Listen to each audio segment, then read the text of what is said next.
Hello everyone, this is lecture 17 of class 6th of chapter 1 all about computers. In previous lecture I had told you about impact printers. Now I am going to tell you about non-impact printers. There are various types of non-impact printers: inkjet printer, laser printer, thermal printer. Firstly we will see the inkjet printer. It is most commonly used printer in the businesses and offices. It works by spraying streams of ink on the paper by vaporizing ink stored in the cartridge. Means inkjet will store ink in the cartridge and ink will be vaporized by heating it, and then it will spray ink on the paper.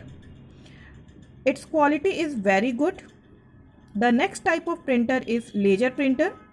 It is the another widely used printer. Its quality is also very good in less time, and we can take out the multiple pages at a time because it is very fast, and it prints by using the laser beam. Laser beam is a type of ray through which it charges the drum inside it. Drum inside it means there will be a drum inside the printer, and by focusing laser ray or laser beam on the drum, it will be charged, and then after ink gets deposited on the charged drum, leading to the printed content.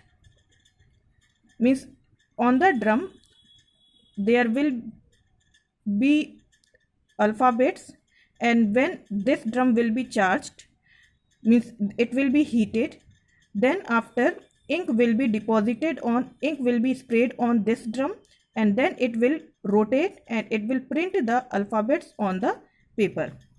The last type of printer is the thermal printer.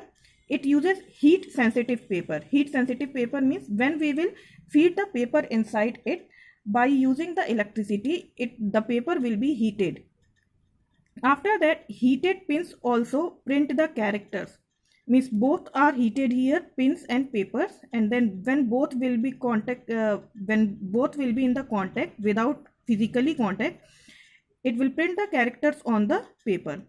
First, it is very fast, but quality is not good in comparison of the laser and inkjet printer. Generally, it is used in the fax machines and ATMs. The next type of output devices are projector. It is projector, not the project, and plotter. Projector is used to see computers output on the large screen, and plotter is generally used to produce high quality large drawings such as maps, designs of houses, ships, etc.